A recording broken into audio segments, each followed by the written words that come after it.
There.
7 years in the city.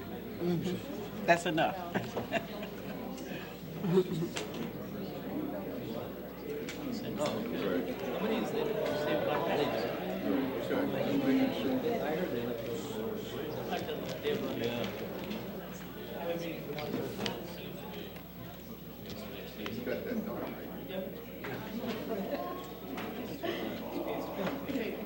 Peter.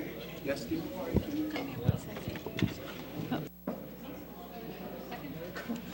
Yeah. Do you know I can make this darker? My screen is so bright. Oh, yeah. Function. There you go. Thank you. You're welcome. Yep. IT and second ward. Good evening. This is the May 13th Administration Public Works Committee meeting. Welcome. We have a quorum. The first item of business is approval of our minutes of a regular meeting on April 22nd. Second. All in favor? Aye. Any opposed? We're going to have a hard time competing. Thank you.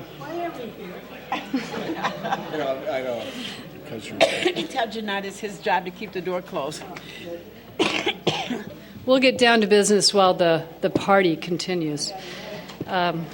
Next items for business are City of Evanston payroll through April 21st of $2,864,245.29. Second. All in favor? Aye. Any opposed? A2, City of Evanston bills through May 14th of $4,433,738.05 and credit card activity through the end of March of $123,085.43. Move approval. second.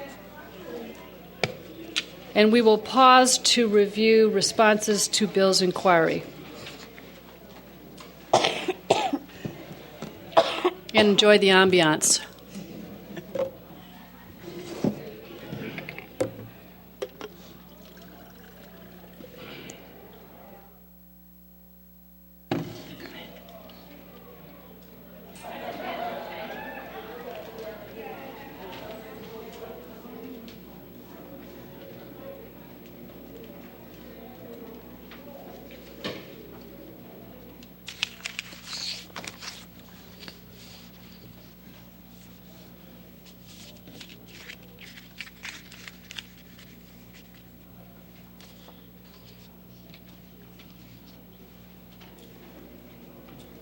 Questions about the bills?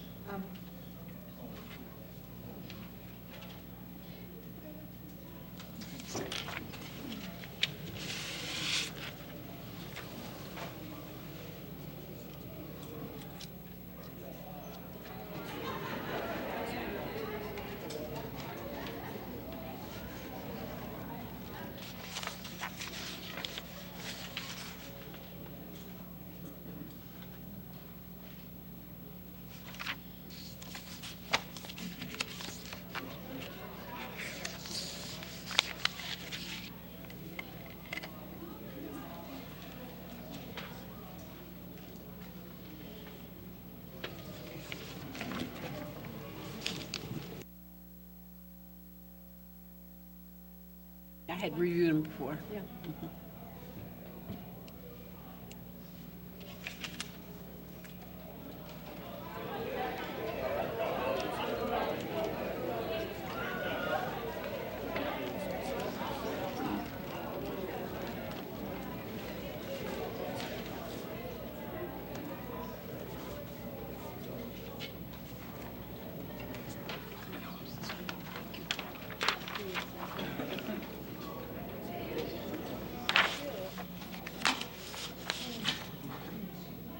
Alderman Rainey? Madam Chairman, on the minor but a policy issue to some extent, the ComEd charges on the second page, page 35, monthly charges $104 and $104 for cameras, cameras on Custer. I only know of one camera on Custer, but that doesn't matter. The point is, Commonwealth Edison does not charge us for electricity for those uses that generate no income. I mean, for example, the outpost, we don't pay electric bill there. So I'm just wondering how this is figured, and when did we last see a ComEd charge for a camera? Madam Chair, members of the committee, we'll be happy to follow up. We don't have the information Would you just this check evening, for but me? we'll follow up. And I think perhaps provide just an overview of what the Commonwealth Edison exemptions are. And as I think Alderman Rainey knows, not every facility we have is subject to the exemption. So we'll get back to you regarding the full exemptions as well as the issues regarding the cameras. It's the uses where there's no income generated by the city. So. Great. Thank you, Alderman Rainey. Thank you, Mr. Bopowitz. With that information, we have a motion and second to approve bills and credit card activity. Yes. All in favor? Aye. Any opposed? Thank you. A3.1 is approval of a contract for municipal sales for the 2013 root treatment of our sewer mains in the amount of $44,018.95. Move approval. Second. All in favor? Aye. Any opposed? A3.2 is approval of a contract with Swanson Flow for pump control valves in the amount of $43,046. Move approval. Second. All in favor? Aye. Any opposed? Thank you. A3.3 is approval of a contract with Chicagoland Paving for our 2013 motor fuel tax street resurfacing project, bid 13-31, in the amount of $1,059,900. Funding to come from motor fuel tax funds. Move approval. Second. All in favor? Aye.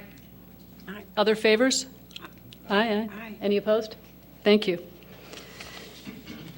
A3.4 is approval of a contract with Boulder Contractors for the Davis Street Water Main and Sewer Replacement Project in the amount of $2,648,200. Funding to come from the Washington National TIF and the Metropolitan Water Reclamation District Fund for Sewer Replacement. Move approval. And the Water Fund. It's been moved and seconded. All in favor? Aye. Any opposed? A3.5 is approval of a contract with Chicagoland Paving for the parking lot improvements at Central and Stewart in the amount of $419,900. Funding to come from our parking fund. Move approval. Second. Alderman Rainey. Yes, a resident has asked me to inquire as to the committee's thinking on the need for covered bike racks. And the cost being, about $20,000? I don't have it up yet here. And felt that, and I have to agree with this, that a covered bike rack is not going to stay, the bikes aren't going to stay dry when the driving rain is coming down. It might protect you from the sun, but... Do we have someone from Public Works to help us with some of the features of this project? Here comes the director. The public Bike racks are good, by the way. Those, Yes. we want right. the bike racks. The question, Director Suzette Robinson, Director of Public Works, is the inclusion in the Central Street Stewart parking lot project of a covered bike rack Yes. that comes with a price tag of $20,000. Yes, that's correct. What's the location of the bike rack? It will be on the corner of Prairie and Stewart. Yes. I'm sorry, Stewart and Central. well, it says bike It's shelter. yes, it's a little square right there on the corner, just outside of where the garden is, on the corner. So it will be. The question is, what is the point of the covering with $20,000? Did we not save that money and buy more bike racks? Well, the covering does provide it provides shelter for the bikes that are there, but it also provides for the bike rack that go underneath. It's not just the shelter without the bike rack. The individual bike racks that go under, is it 20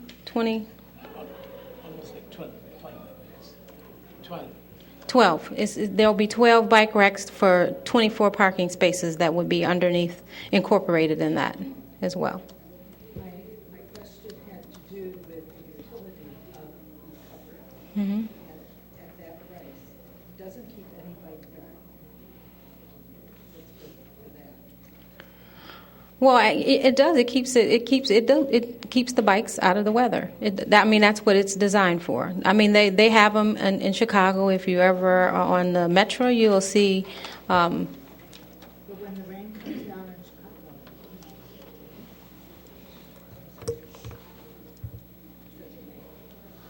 I just promised to ask.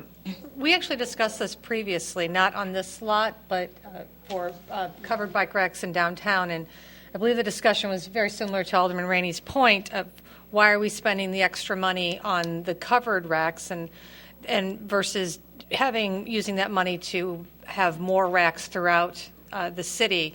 And I'm pretty sure obviously we don't have any covered racks, so at that time, we decided as a council that we would not do the covered racks and we would just do more racks overall. So I think it's interesting that we're back again with covered racks when we've been through this discussion on we shouldn't be spending excess money on a covered rack.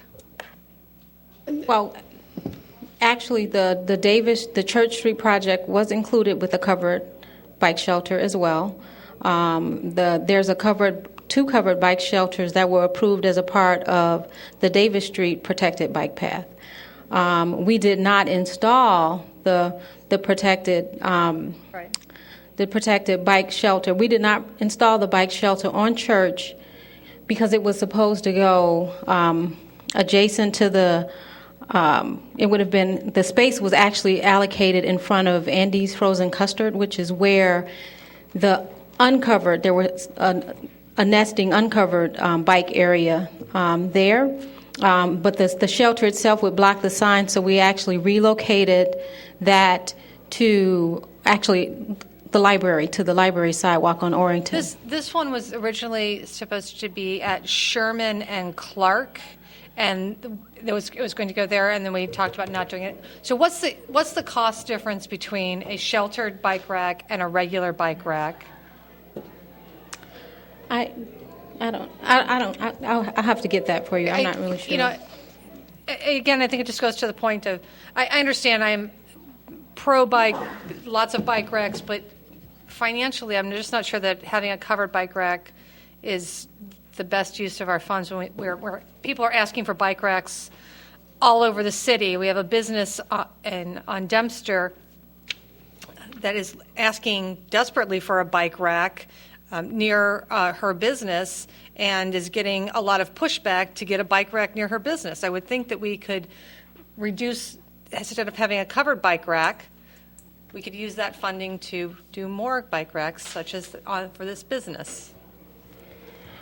And it's the block just west of the L, or the Metro, on Dempster. It's Hune Bakery. Yes, and that was actually the request was for a bike corral and to eliminate metered parking, much like we have done at EAC.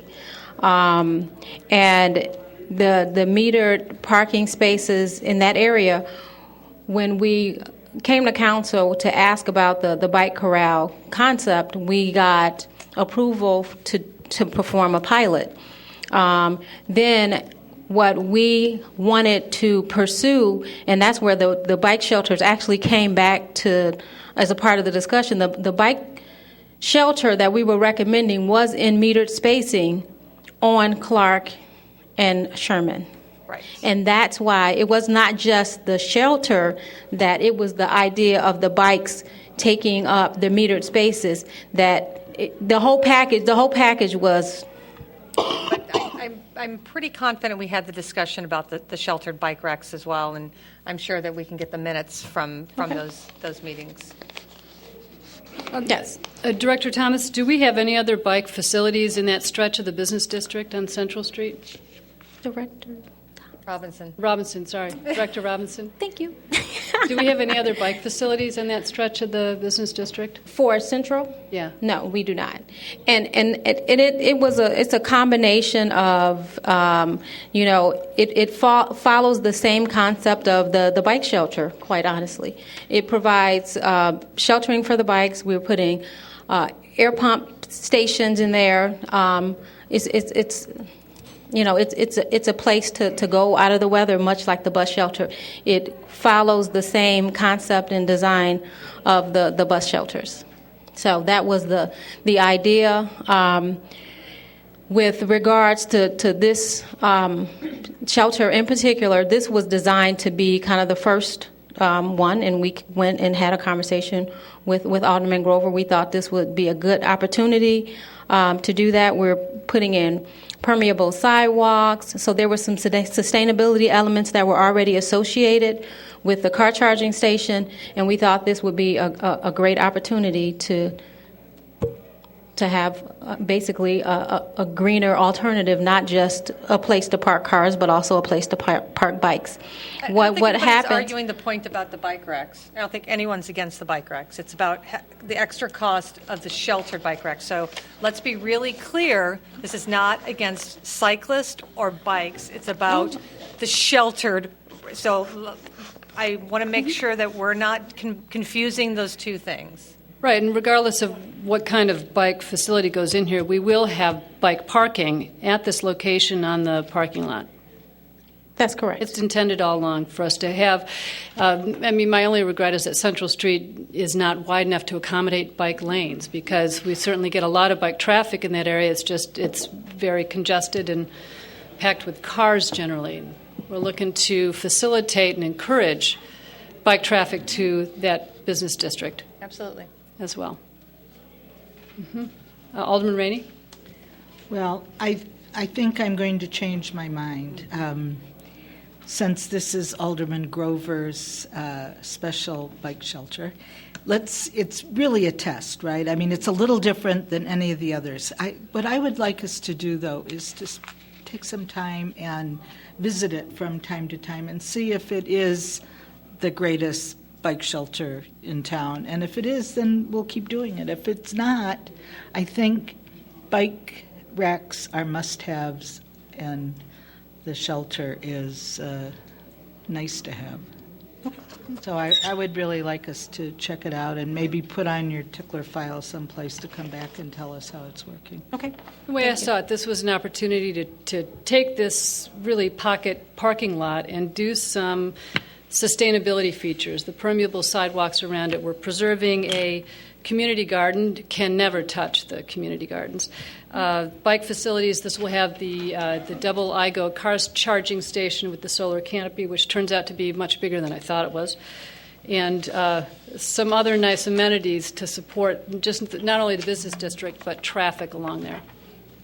Alderman Holmes. I just wanted to say, in terms of bike racks, though, I think what I've been hearing over the last year as we talk about them, each location is going to be different, and based upon what the needs are, how we can establish a corral or just the little pads or pods or whatever they are, so that maybe sometimes when a business or people or an area is requesting to have the bike racks, that maybe they need to understand that we have to go through a process of trying to figure out if it's going to be acceptable to be there, the kinds of things that they want. Because what I heard Director Robinson say, that the area that you're talking about would require moving lanes for traffic where we have metered parking. Is that correct? Right. It would remove a metered parking space where they were requesting a bike corral similar to what we did for EAC. Yeah, but I wanted to. All I'm saying is that I think that we have to make sure that we are explaining to folk when they're making the request that it has to be looked into before nobody's saying no to them. We just have to figure out how to do it. Right, and it was. But this one's a bit. She does feel like she's come up with a lot of different alternatives and has been thwarted constantly about the bike rack. So it would be great to revisit that with her, because clearly people want these bike racks. She's been asking for one, and told things from, we don't have the money to do it, to they're going to pay for, she'll have to pay for the metered space. So it would be good to revisit that. And that goes back to why are we spending so much money on one rack when we have such requests across the city. That's my only point. Okay. Thank you, Alderman Burris. And Madam Chair, if I may add, Mr. Popowitz. we want to come back to you with the whole question of corrals. We had come to the council, if you recall, with the AAC agreement and thought a cost sharing for the lost revenue was appropriate. The council felt otherwise. We really think we need a policy from you because I don't think it's difficult for us to, as the next business comes forward and says, hey, this is great, I want the same deal EAC has, we're just not sure that we're empowered to start putting in corrals and taking out parking spaces really at the request of any business. So we want to come back to you with a policy. I think we had hoped perhaps as early as next week to begin that discussion. We'll still need to see how next week's agenda is coming out. I know Alderman Burris, she'll be out of town, so perhaps that makes sense for us to wait a meeting or two. But we can perhaps add other bicycle-related issues so that we're tracking corrals, covered bike racks, the additional installation of bike racks all in one area, Right. so that we can make sure the council's kept up to speed. So As we we're invest committed. in this infrastructure. Yeah. Absolutely, and we're a victim of our own success. I mean, over and over, Evanston is being held up as being a bike-friendly city, which begets additional requests, which begets additional folks thinking of new ways for us to be bike-friendly. Unfortunately, our budget's not keeping up with all that, and we're happy to make adjustments and to come to you with additional solutions. But again, as we've been looked at as being bike-friendly, our budget's not quite there yet. So we'll come back probably again, not next meeting, but soon, probably if not the end of May, the 1st of June, with all of these bike issues together to get some policy direction. Great. Thank you, Mr. Popowitz. Director Robinson. Alderman Rainey, did you have something? I more? just wanted to make sure that was going to happen. Yeah. Another thing to note about the reconfiguration of this parking lot is that the entrances and exit will be on Stewart Street off to the side and not mid-block on Central Street, which we hope will divert a lot of pedestrian traffic to the actual crossings rather than mid-block. So it's a really nice design. Thank you, gentlemen. That's been moved and seconded for the contract with Chicagoland Paving for parking lot improvement project at Central and Stewart. All in favor? Aye. Aye. Any opposed? Thank you. A3.6 is approval of a vehicle purchase for our Evanston Police Department from Gulf Mill Ford. It's a one replacement vehicle, a Ford Expedition, in the amount of $35,018, I assume entirely tricked out. Is there a motion? But isn't this the bigger, I mean, this is a more costlier vehicle that we are getting for a special price Right. because we won a contract? This is us purchasing a car that we had won a year's lease on. 60,000. It's pretty fancy, yeah. It is fancy. Ask for a ride-along in this vehicle. Has it been moved? Yeah, moved in second. Seconded? All in favor? Aye. Any opposed? Thank you. A3.7 is approval of a contract to G.A. Johnson & Son for the 2013 Noise Cultural Arts Center chimney and roof repair project in the amount of $1,073,660. $73,660. We have one speaker on this. Can we get it moved in? Move. Second. Seconded. Mr. Rizky, welcome. Please join us.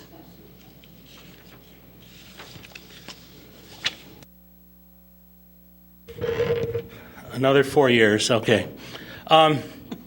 What's interesting about this, I noticed the scaffolding. So the roof obviously does need replaced because it's obviously falling off, and the city hadn't replaced it. But there's one point I want to make tonight is, and this goes back to what happened at Human Services, the Piven Theater was going to get basically free rent.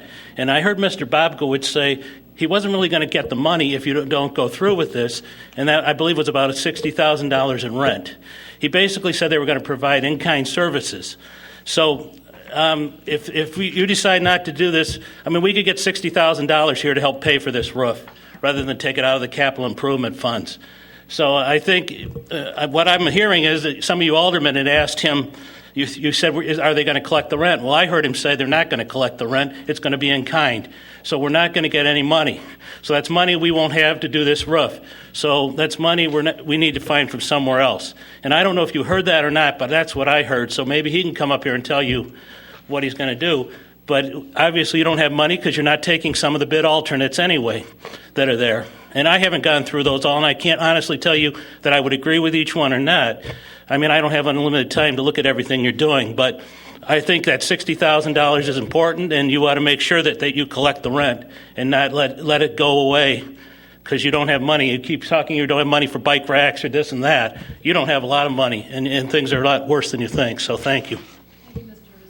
The question you asked was one that we did ask at Human Services, and we're getting more information back on just that. So, Simple answer, though. right. In the meantime, the roof does need to be repaired. It's been moved and seconded. Any questions? Alderman Rainey. There's only one bid on this, is that correct? I have trouble. Yes. Yeah. Yes. Is this a case, I'm not sure how a purchase differs from, for example, the construction of, say, the reconstruction of the theater on Howard Street. But was this a case where, were there other bids, the local contractor would have gotten a 5% advantage? It is one of those, all right. One of the interesting things, if you recall, and probably you don't recall as I do, the bids on the theater, we had a pre-bid meeting, just the same as this meeting, where there were 24 or 25 contractors there eligible to bid on the building of that theater. When they found out that there was a 5% advantage for an Evanston contractor, most of the bidders disappeared. As it turns out, 5% in this case didn't work out for Johnson. Another firm got the bid. But I really think it has a very chilling effect on some of our larger projects. This is a larger project. I think we'd be, and I've asked for this to come to us in some form, so as a policy matter for us to discuss, because I think it would be much wiser on city projects that are over a certain amount of money, and I mean over, I'm going way down the ladder now, something over $75,000, $100,000, to instead of giving a 5% advantage for a local contractor, because what we're trying to do is help our small contractors, and our small contractors aren't bidding on $1 million jobs, they're just not. So I think what we should do is require a certain number of trainees in projects as opposed to a right off the top 5% advantage. There was no, G.A. Johnson didn't win this bid because they were 5% higher than the next lowest bidder. They won it because there were no other bidders. But there were interested bidders. Lots of them came to the meeting. 17 of them. I just want to have the conversation so we can move forward on this. Mr. Bopkowitz? Mr. DiAgostino is here, was still responsible for the project when the bids went out. He can tell you about the bid meeting and also the issue of a local preference in this particular project. Thank you, Mr. D'Agostino. Good evening. There was no local preference in this bid package, and that's due to the fact that we're using State of Illinois DCEO grant funds. But it does raise the question that I raised. I mean, I realize this doesn't have any effect because there's no other, bidder here. Right, that's correct. But it reminded me when I read through it. I'm not criticizing this, by the way, but it reminded me. I'm sorry if I confused anybody. It reminded me of the other situation that I've asked to have a discussion on. Okay. Right. But a purchase. I mean, this is really a purchase, isn't it? It's a very large purchase, yes. No, right. But, I mean, do we distinguish between something like this and the rehabilitation of a building or new construction? No. No. We treat it, okay, all right, that's clear. Mr. Lyons? Alderman Rainey, I was reminded Alderman Ray, I was reminded by Mr. McCrae that your request to have the discussion on the larger issue with the preference is before the Minority Women in Evanston Owned Business Committee. So they are preparing a report to come back to the council, and we'll do that. I think, as you know, they've had some quorum issues. They were unable to make their quorum this week for a meeting. The Economic Development Committee is going to appoint a member, so hopefully that'll help with quorum. But we would hope to have that report for the discussion you'd like to have back shortly. Thank you very much. And so it begins. Thank you. Mr. Lyons? I was just going to echo what Mr. Bobquid said, and also that we do have, we've been working with a similar set of forms and things of that nature that we're looking to reduce as also a means to encourage more businesses to both come to that pre-bid, and then when they see the packet that they have to complete, we want them to actually take the effort to complete those packets. So we're looking at shortening some things while still remaining compliant with all of our state mandated regulations. So we'll be looking at a lot of different things for purchasing. Thank you. Thank you, Mr. Lyons. Alderman Burris? I was actually going to call on Alderman Braithwaite. If you could give us an update on, has someone from Economic Development been appointed? I know we talked about it last. No, my understanding is since our last rules meeting is that it's going to appear on the agenda. Okay. So hopefully I'll All be right. available to attend that meeting, and we'll move forward with an appointment. I just figured you might want to talk about that. Thanks. Yes, yes. And I would like to thank you. I mean, you sent 2 people our way that have been approved, and I'm looking forward to working with them. So thank you.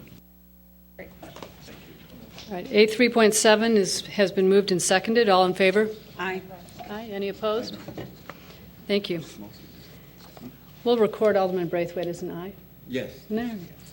A3.8 is approval of a contract to Quality Restorations for the 2013 Sherman Plaza garage facade repairs in the amount of $274,100. Move approval.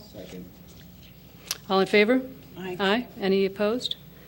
Thank you. A 3.9 is approval of a contract with Citywide Elevator Inspection Services for our elevator inspection program, and our Assistant City Manager informs me that we will be holding this or moving it off the agenda. Yes, Madam Chair, members of the committee, staff respectfully request to pull this, although we felt we had a good memo explaining lots of the questions. We also received further information later in the week after the end of the packet, and we're digesting that information. So we've gone without a contract for a while on this service, so I would rather wait another 2 weeks at least to make sure the change is a productive one. All right. Thank you, Mr. Lyons. So this will bubble up again on our agenda in 2 weeks at the earliest? Yes, Madam Chair. Thank you, sir. Continue the service with the current contractor? Is that who's continuing the service? Yes, that's who's been continuing the service as we've gone through the process. Great. Thank you. It's been pulled. A4 is approval of post-debt issuance procedures manual, recommended by the city's bond counsel, Chapman and Cutler. Move approval. Second. All in favor? Aye. Aye. Any opposed? Thank you. A5 is Resolution 32R13 regarding the Howard Hartree TIF District surplus, declaring a surplus of $1 million from the Howard Hartree TIF at the end of fiscal year 2012. Move approval. Second. All in favor? Aye. Aye. Any opposed? Thank you. Last regular item on our agenda is Ordinance 42013, authorizing the sale of surplus property through Mannheim Auction Service. Second. All in favor? Aye. Any opposed? Thank you. Unless there are other items for discussion or communications, we have worked our way through the agenda. Is there a motion to adjourn? Motion to adjourn. All in favor? Aye. Thank you. The next meeting is Planning and Development, In 10 minutes. which will convene in 10 minutes. Thank you.